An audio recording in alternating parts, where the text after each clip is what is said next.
আজকে মোবাইলের 5টি প্রয়োজনীয় সেটিংস এবং গুরুত্বপূর্ণ সেটিংস দেখাবো, যে সেটিংটা আপনাদের কিন্তু সবারই প্রয়োজন। তো এই সেটিংসগুলো আপনারা শিখে রাখবেন, এতে কিন্তু আপনার অনেক উপকার হবে। তো চলুন সেই 5টি সেটিংস কি আপনাদেরকে দেখিয়ে দিচ্ছি। তো ভিডিও শুরু করার আগে বলছি, যারা আমার চ্যানেলটি এখনো সাবস্ক্রাইব করেনি অবশ্যই আমাদের চ্যানেলটি সাবস্ক্রাইব করে রাখবেন, এবং যারা আমার ভিডিওতে লাইক কমেন্ট করে না তাদেরকে একটা রিকোয়েস্ট করবো, তারা অবশ্যই আমার চ্যানেলের ভিডিওতে লাইক কমেন্ট শেয়ার এগুলো কিন্তু করবেন। তো চলুন ভিডিওর মূল কাজে চলে যাই।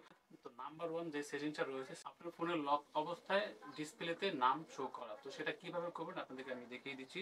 তো সেটা করার জন্য আপনি এখান থেকে সরাসরি ফোনের সেটিংস অপশনে চলে আসবেন। তো আমি এখান থেকে সরাসরি ফোনের সেটিংসে চলে যাচ্ছি। আমি এখান থেকে সেটিংসে চলে আসলাম। সেটিংসে আসার পর এখানে আপনি একটু নিচে নামবেন। নিচে নামার পরে এখানে দেখতে পাবেন লক স্ক্রিন লেখা আছে। আপনি এখান থেকে জাস্ট লক স্ক্রিন এখানে ক্লিক করবেন। যদি এটা না খুঁজে পান তাহলে আপনি এটা সার্চ করে কিন্তু পেয়ে যাবেন। এটা সার্চ করলে কিন্তু পেয়ে যাবেন। তো এখান থেকে আমি লক স্ক্রিন এখানে ক্লিক করে দিলাম। আচ্ছা, এখানে ক্লিক করার পর আপনি এখান থেকে একটু নিচে নামবেন। নিচে নামার পরে এখানে আপনি দেখতে পারবেন, আচ্ছা আপনাদেরকে আমি দেখাচ্ছি। তো এখানে দেখতে পাচ্ছেন কন্ট্যাক্ট ইনফরমেশন লেখা আছে। আপনি কিন্তু কন্ট্যাক্ট ইনফরমেশন এখানে ক্লিক করবেন। এখানে ক্লিক করার পর আপনি এখান থেকে আপনার যে নামটা দিতে যাচ্ছেন, মানে যেই নামটা আপনি ডিসপ্লেতে শো করাতে যাচ্ছেন লক অবস্থায়, সেই নামটা এখানে বসিয়ে দিবেন। তো আমি এখান থেকে আমার নামটা বসিয়ে দিচ্ছি, ইমরান। তো আমি এখান থেকে আমার নামটা বসানোর পর এখান থেকে জাস্ট আমি ডানে ক্লিক করে দেবো। ডানে ক্লিক করে দেওয়া হয়ে গেলে কিন্তু আপনি এখানে আপনার ডিসপ্লে অফ করে আবার অন করলে লক অবস্থায় কিন্তু আপনি সেই নামটা এখানে আপনি দেখতে পাবেন। এটা কিন্তু অনেকেরই প্রয়োজন। তো আপনারা চাইলে কিন্তু এই সেটিংসটা করে রাখতে পারেন। দ্বিতীয় নাম্বার যে সেটিংসটা রয়েছে সেই সেটিংসটা হচ্ছে আপনার ব্যাটারি বাঁচাতে এবং আপনার ফোনের স্পিড রক্ষা করার ক্ষেত্রে কিন্তু এই সেটিংসটা খুবই গুরুত্বপূর্ণ। তো এটা করার জন্য আপনি এখান থেকে জাস্ট সেটিংসে চলে আসবেন। সেটিংসে আসার পর আপনি এখান থেকে লিখবেন ব্লুটুথ স্ক্যানিং অথবা ওয়াইফাই স্ক্যানিং লিখে এখানে আপনি সার্চ করবেন। তো আমি এখান থেকে ব্লুটুথ স্ক্যানিং লিখে সার্চ করার সাথে সাথে কিন্তু আমার ব্লুটুথ স্ক্যানিং এবং ওয়াইফাই স্ক্যানিং দুটোই কিন্তু এখানে চলে আসবে। তো এখানে দেখতে পাচ্ছেন যে ব্লুটুথ স্ক্যানিং এটা চলে আসছে। আপনি এখান থেকে ব্লুটুথ স্ক্যানিং এটার উপর একটা ক্লিক করবেন। এটার উপর ক্লিক করার পর দেখতে পাচ্ছেন ওয়াইফাই স্ক্যানিং এটা কিন্তু অন রয়েছে এবং ব্লুটুথ স্ক্যানিং এটাও কিন্তু অন রয়েছে। তো আমি এখান থেকে এটা অফ করে দিচ্ছি। আমি দুইটা কিন্তু এখান থেকে অফ করে দিলাম। এটা অফ করার কারণে কিন্তু আপনার যে ওয়াইফাইটি রয়েছে এটা যদি অন করা থাকে তাহলে কিন্তু আপনি যেখানে যাবেন সেখানে কিন্তু ওয়াইফাই স্ক্যানিং করতে থাকবে, মানে ওয়াইফাই খুঁজতে থাকবে। এবং ব্লুটুথ এটা যদি অন থাকে তাহলে কিন্তু ব্লুটুথ খুঁজতে থাকবে। এক্ষেত্রে কী হবে, আপনার ফোনের যে ব্যাটারি চার্জ রয়েছে সেটা কিন্তু অনেক কমে যাবে।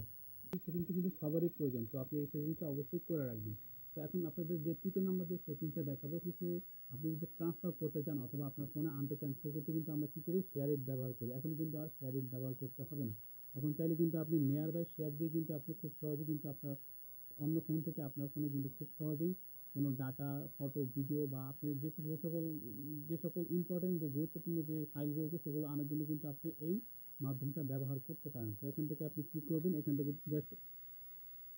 আপনি জাস্ট স্ক্রল করে নোটিফিকেশন বারে চলে আসবেন। এখানে আসার পরে এখানে আপনি সাইডে দেখতে পাবেন লেখা আছে নিয়ার বাই শেয়ার। এখানে যদি আপনি ক্লিক করেন, এটার মাধ্যমে কিন্তু আপনি খুব সহজেই চাইলে কিন্তু খুব দ্রুত আপনি কিন্তু কোনো ডাটা অথবা ফাইল, ফটো, ভিডিও কিন্তু খুব সহজে দ্রুত কিন্তু আপনার ফোনে ট্রান্সফার করে আনতে পারবেন। এক্ষেত্রে কিন্তু আপনার আর শেয়ারের প্রয়োজন হচ্ছে না।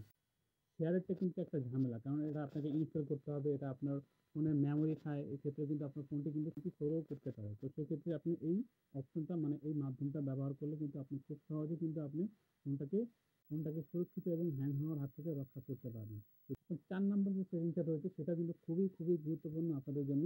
যারা আপনার ডাটা ব্যবহার করেন তাদের জন্য কিন্তু এই টিপসটা কিন্তু খুবই গুরুত্বপূর্ণ। তো এই টিপসটা হচ্ছে, আপনারা এখান থেকে যদি সেটিংসে চলে যান, আমি এখান থেকে সেটিংসে চলে গেলাম। আমি এখান থেকে সেটিংসে চলে গেলাম। সেটিংসে আসার পর আপনি যদি এখান থেকে কানেক্ট লেখা আছে এখানে যদি ক্লিক করেন, তাইলে এখানে আপনি দেখতে পারবেন মোবাইল হটস্পটে ক্লিক করি। এখানে যদি আপনি মোবাইল হটস্পট এটা যদি এখান থেকে অন করে দেন, সেক্ষেত্রে আপনাদেরকে আমি দেখাচ্ছি। এটা আমি এখান থেকে অন করে দিলাম। অন করে দেওয়ার পর আপনি যদি এখান থেকে যদি আপনি আবার ক্লিক করেন, এখানে ক্লিক করার পর উপরে দেখতে পাবেন সেটিং থ্রি ডট আইকন দেখতে পাচ্ছেন, এখানে একটা ক্লিক করবেন।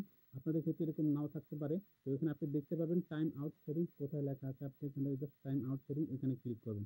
এখানে ক্লিক করার পর এখানে একটা জিনিস দেখতে পাচ্ছেন। এখানে দেখতে পারবেন যে কতক্ষণ আপনার ফ্রেন্ড, মানে আপনি যাকে হটস্পট দিচ্ছেন সে কতক্ষণ আপনার এই হটস্পট পাবে, সেটা কিন্তু আপনি এখান থেকে চাইলে কিন্তু টাইমটা সিলেক্ট করে দিতে পারেন। এখানে দেখতে পাচ্ছেন 20 মিনিট, 10 মিনিট, আপনার যতটুকু প্রয়োজন ততটুকু টাইম এখান থেকে আপনি সিলেক্ট করে দিবেন।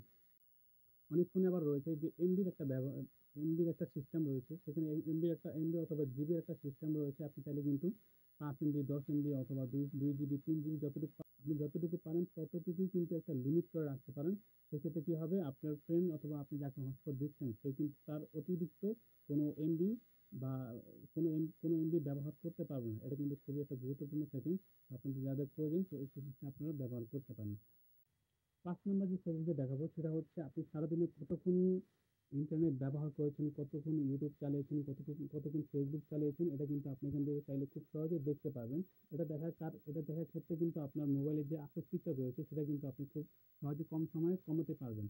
সেটা কিন্তু আপনি চাইলে কন্ট্রোলে রাখতে পারবেন। তো সেটা কিভাবে করবেন আপনাদেরকে আমি দেখিয়ে দিচ্ছি। এটা করার জন্য আপনি এখান থেকে জাস্ট সেটিংসে চলে আসবেন। সেটিংসে আসার পর আপনি এখান থেকে নিচে স্ক্রল করে নিচে আসবেন। নিচে আসার পর এখানে দেখতে পাচ্ছেন ডিজিটাল ওয়েলথ লিঙ্ক, এখানে একটা ক্লিক করবেন। এখানে ক্লিক করার পরে এখানে আপনি চাইলে এখান থেকে খুব সহজে কিন্তু সেটা দেখতে পাবেন। এখান থেকে দেখতে পাচ্ছেন, আমি এখান থেকে দেখতে পাচ্ছেন আজকে সারাদিন কতক্ষণ আমি ইন্টারনেট ব্যবহার করেছি সেটা কিন্তু আপনি এখান থেকে দেখতে পাবেন। তো এখানে যদি এখান থেকে আপনি যদি এখানে একটু লক্ষ্য করেন, এখানে দেখতে পাচ্ছেন অ্যাপস রয়েছে। আপনি যদি এখানে অ্যাপসে ক্লিক করার পরে এখানে যদি আপনি এখানে ক্লিক করেন, এখানে ক্লিক করার পরে এখানে দেখতে পাচ্ছেন আপনি কোনটা কতক্ষণ ব্যবহার করেছেন, এখানে কিন্তু সেটা দেখতে পাচ্ছেন। আমি যদি এখান থেকে ভিউ মোডে ক্লিক করি, এখানে আপনি দেখতে পাবেন যে আপনি কোনটা কয় ঘন্টা বা কত মিনিট ব্যবহার করেছেন সেটা কিন্তু আপনি এখান থেকে চাইলে খুব সহজেই দেখে নিতে পারবেন।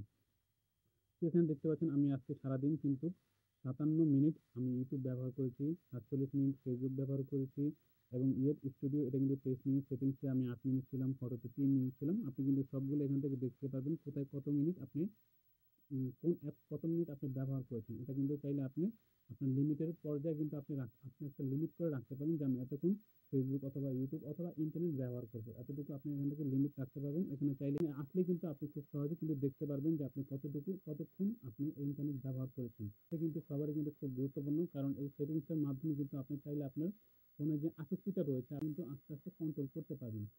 তো এই 5টি সেটিং আপনাদের কাছে কেমন লেগেছে অবশ্যই কমেন্ট করে জানাবেন। আর আমার চ্যানেলটি অবশ্যই সাবস্ক্রাইব করে রাখবেন। তো আজকের মতো এই পর্যন্তই।